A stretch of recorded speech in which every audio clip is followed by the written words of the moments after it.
Hello guys, welcome back. അപ്പോൾ കുറച്ച് ദിവസങ്ങൾക്ക് ശേഷം ഞാൻ ഇന്ന് ബാക്ക് വിത്ത് അനദർ വീഡിയോ.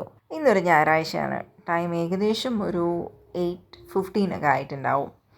ഈ രാവിലെ തന്നെ ഇത് എങ്ങോട്ടാണ് പോകുന്നതെന്നല്ലേ? ഒരു ഫുഡിങ് വ്ളോഗാണ്, ഒരു ചെറിയ ഫുഡിങ് വ്ളോഗ്. ഇന്നത്തെ ബ്രേക്ക്ഫാസ്റ്റ് എന്തായാലും പുറത്തുനിന്നാക്കി കളയാമെന്ന് ഓർത്തു. ഞങ്ങൾ ഇന്നലെ വൈകുന്നേരം തന്നെ തൃപ്പൂണിത്തുറയിൽനിന്ന് വീട്ടിലോട്ട് പോകുന്നു കേട്ടോ. വീക്കെൻഡ് ആകുമ്പോഴത്തേക്ക് അവർക്ക് റൂണിനെ കാണാൻ നല്ല ത്വരയാണ്. പിന്നെ ബ്രേക്ക്ഫാസ്റ്റ് എല്ലാ ദിവസവും അമ്മ മുടങ്ങാണ്ട് ഉണ്ടാക്കാറുണ്ട്. പക്ഷേ ഇന്നൊന്ന് വെറൈറ്റി ആക്കി കളയാമെന്ന് ഓർത്ത് ഞാനാണ് പറഞ്ഞത് നമുക്ക് ബ്രേക്ക്ഫാസ്റ്റ് ഒന്ന് പുറത്ത് പോയി കഴിക്കാമെന്ന്. അതെന്താണെന്ന് വെച്ചാൽ നമ്മുടെ ഫുഡ് ബ്ലോഗർ എബിൻ്റെ ഒരു വീഡിയോ ഞാൻ കണ്ടിരുന്നു. അതിൻ്റെ അകത്ത് നല്ല പുട്ടും മുട്ടക്കറിയും മട്ടൻ ചാപ്സും ഇതൊക്കെ കിട്ടുന്ന ഒരു കടയുടെ ഒരു വ്ളോഗ്. ആക്ച്വലി ഈ കട വരുന്നത് കോട്ടയം ഏറ്റുമാനൂർ റൂട്ടിലാണ്. പക്ഷെ അവിടം വരെ പോകാനായിട്ടുള്ള ടൈം നമുക്കുണ്ടായിരുന്നില്ല. അതുകൊണ്ട് നമ്മൾ ഓർത്തു കുറവിലങ്ങാട് കോഴയിലുള്ള രാമൻ ചേട്ടൻ്റെ കടയിൽ പോകാമെന്ന്. ഈ രാമൻ്റെ കട എന്ന് പറയുന്നത് പണ്ട് തൊട്ടേ ഒരു ഫേമസ് കടയാണ് കേട്ടോ. പക്ഷേ ആക്ച്വലി അതിൻ്റെ പേരെന്ന് പറയുന്നത് ഹോട്ടൽ അരവിന്ദ് എന്നാണ്.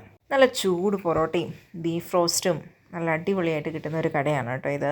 കറക്റ്റ് ഈ ഒരു ജംഗ്ഷൻ ആയതുകൊണ്ട് തന്നെ പാർക്കിംഗ് ഫെസിലിറ്റീസൊക്കെ കുറച്ച് കുറവാണ്, കുറച്ച് ബുദ്ധിമുട്ടാണ്. പക്ഷേ എന്നാൽ കൂടിയും ഇവിടെ തിരക്കിന് യാതൊരു കുറവുമില്ല. ഈ ബില്ലിംഗ് സെഷൻ തൊട്ട് അങ്ങേ അറ്റം സീറ്റിംഗ് വരെയും അത്യാവശ്യം ഫുള്ളി ഫിൽഡാണ്. നമ്മൾ കുറച്ച് നേരം വെയിറ്റ് ചെയ്തിട്ടാണ് സീറ്റൊക്കെ കിട്ടിയത്. അപ്പോൾ ആ വെയിറ്റ് ചെയ്ത ടൈമിൽ ഈ ചേട്ടൻ ഇവിടെ നല്ല ചൂട് ചായയും കാപ്പിയൊക്കെ ഉണ്ടാക്കുന്നത് കണ്ടു. പാലങ്ങനെ തിളപ്പിച്ച് ഉണ്ടാക്കുന്ന ഒരു ചായ ആകുമ്പോഴത്തേക്ക് ഒരു പ്രത്യേക ടേസ്റ്റ് ഉണ്ടാവുമല്ലോ. യൂഷ്വലി ഈ സമോവർ ടീ ഒക്കെ ഇല്ലേ, അതുപോലൊരു എഫക്റ്റ് ആയിരുന്നു ഇത് കുടിച്ചപ്പോൾ കേട്ടോ. ഭയങ്കര ഫാസ്റ്റായിരുന്നു. ഒരു ചായ ഉണ്ടാക്കാനായിട്ട് ചേട്ടൻ എന്തായാലും അധികം ടൈമൊന്നും എടുത്തിരുന്നില്ല.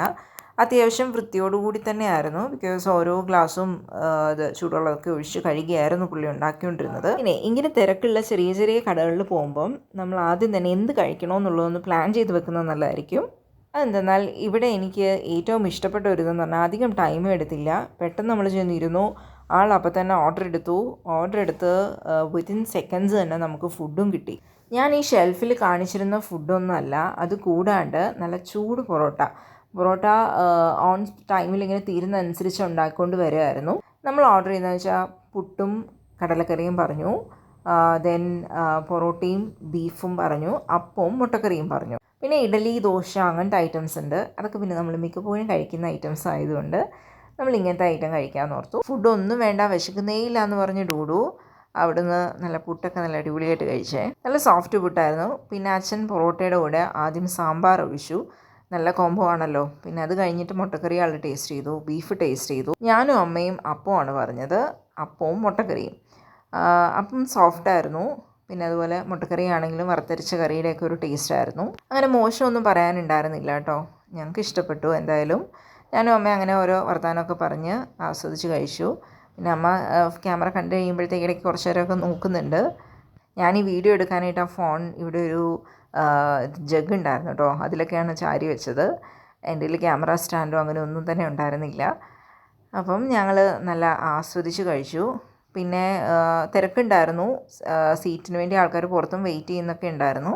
പക്ഷെ എന്നാലും നമ്മൾ ഫുഡ് നല്ല ആസ്വദിച്ച് ടൈം എടുത്ത് തന്നെയാണ് കഴിച്ചത്. നമ്മൾ ഇത്രയും ഐറ്റംസ് ഇൻക്ലൂഡിങ് ടീ കോഫി കഴിച്ചതിന് 495 റുപ്പീസാണ് കേട്ടോ ആയത്. അപ്പോൾ നിങ്ങൾ ആരെങ്കിലും എപ്പോഴെങ്കിലും ഈ ഒരു വഴി പോവുകയാണെങ്കിൽ ജസ്റ്റ് ട്രൈ ഇറ്റ് ഔട്ട്. പിന്നെ നിങ്ങൾക്ക് എൻ്റെ വീഡിയോ ഇഷ്ടമാവുന്നുണ്ടെങ്കിൽ ഡു സബ്സ്ക്രൈബ്. അപ്പോൾ വീണ്ടും മറ്റൊരു വീഡിയോ കാണാം. അതുവരെ എല്ലാവർക്കും ബൈ.